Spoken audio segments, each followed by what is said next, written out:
Армысыздар қадірменді ағайын. Әрқайсымыз үшін жақын әрі қымбат мереке жеңіс күнінде келіп жетті. Жеңіс оңайлықпен келген жоқ. Жеңіске жету жолында қазақстандықтардың асқан ерлігі мен әскери жанқиярлығы отан соғысы тарихындағы жарқын беттерге айналды. Сондықтан бұл күннің маңызы өте жоғары. Жауымен жан аямай шайқасып, ерліктің ерен үлгілерін көрсетті. Ана жарын жоғалтқан жесір, бала әкесінен, анасынан айырылған жетім атанды. Фашистердің тұтқын лагерінде ана мен бала айуандықпен өлтірілді.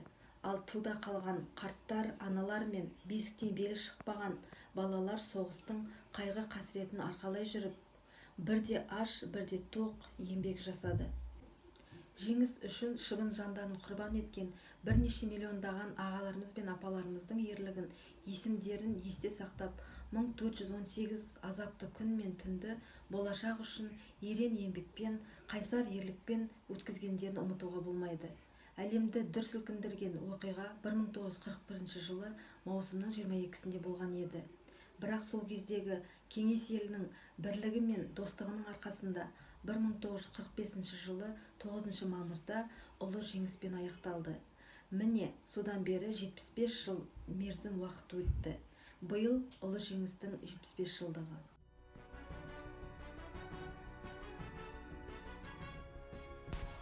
Ахметов Зейнолла 1914 жылы дүниеге келген.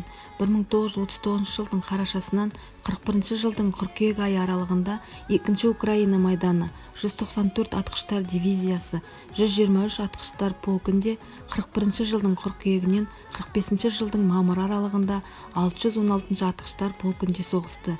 Әскери шені сержант. Соғыстағы ерлігі үшін даңқ орденімен, ұлы отан соғысы орденімен және көптеген медальдармен марапатталды. Соғыстан кейін Аңқаты совхозында еңбек етіп, 74 жылы құрметті демалысқа шықты. Нығметов Айтжан 1903 жылы дүниеге келген. 41 жылы қыркүйек айында Чкалов әскери округіне шақырылған. Содан 41 жылы желтоқсан айында Сталинград майданына кеткен. Содан наурыз айында ауыр жарақат алып, сол аяғынан айырылып, елге жаралы болып оралады. Қызыл жұлдыз ордені, басқа да медальдары бар.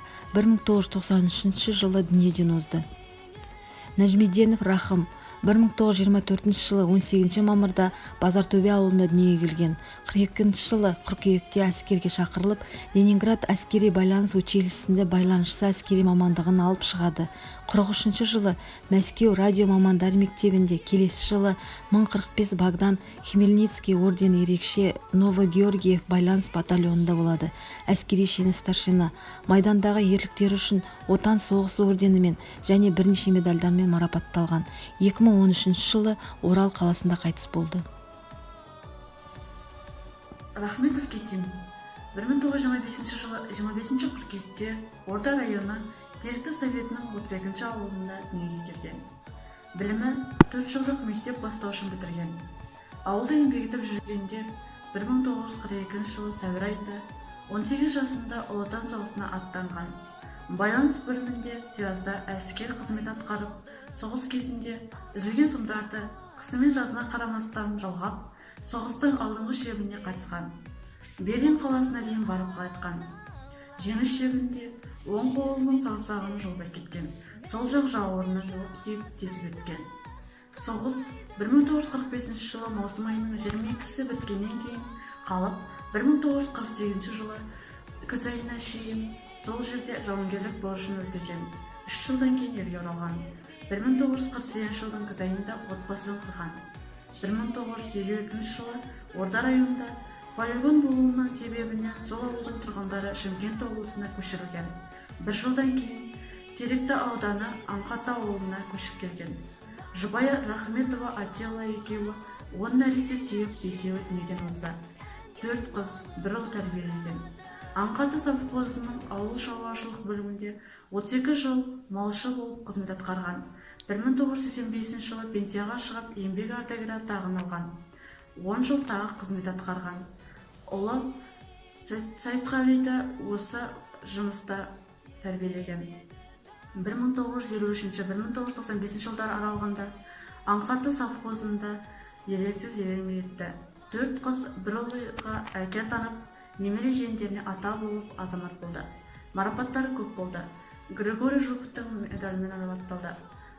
Еңбек орденінің 1960, 1970, 1988 жылдарға медалімен марапатталды. Еңбек орденіне 100 жылдығына орай медалімен марапатталды. 1997 жылы шілде айында 72 жасында дүниеден озды.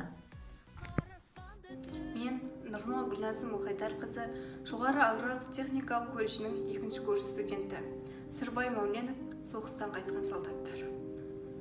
Жаутаңдап қарап дала тұр, көз жасын сүртіп жаңа бір. Хабарсыз кеткен ұлын сұрауға жолыңды тосып ана жүр. Қанша үйдің ұрлап адам, қанша үйде сөніп қалды оттар. Көрдің бе ұлын ананың, соғыстан қайтқан солдаттар.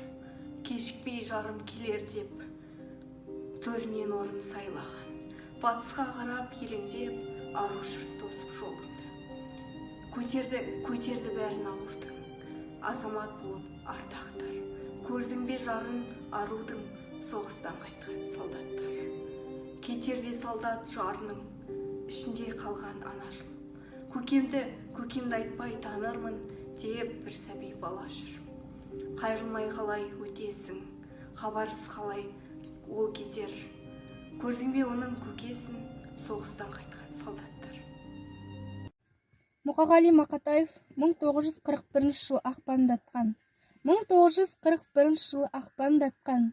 Сыртта аяз ауылымызды аққар жапқан. Үңірейген үретір соғыс дейтін. Алапат аспан жерді аттандатқан. Аттан деді, ол ертең аттанады. Аттанады еңбектің ақтабаны. Күрегінің орнына қару алып, жауынгердің рөлін атқарады. Ол ертең аттанады. Жартай тұр шараспанда тозған таға. Үскірік үрейлер ме әлде қозғалтама. Әжем жүр туған жердің топырағын, тұмарғып тігіп жатыр бос қалтаға. Биік үш бейбітшілік көгершіні, асы өт нелер мұхит не бір шыңды. Қаққанда қанатыңды бірге естілсін, әлем жас ұрпағының өршіліні. Бүгінгі ұрпақ өзіміздің бейбіт өмірімізде, алаңсыз күлкімізде, тыныш ұйқымызда, тербелген тал бесіктің қуанышында, отанды қорғаған аталарымыз бен әжелеріміздің мәңгілік үлесі тұрғанын ұмытпай, аталарымыздың ұрпаққа аманат етіп қалдырған ұлы жеңісін қадірлей білейік.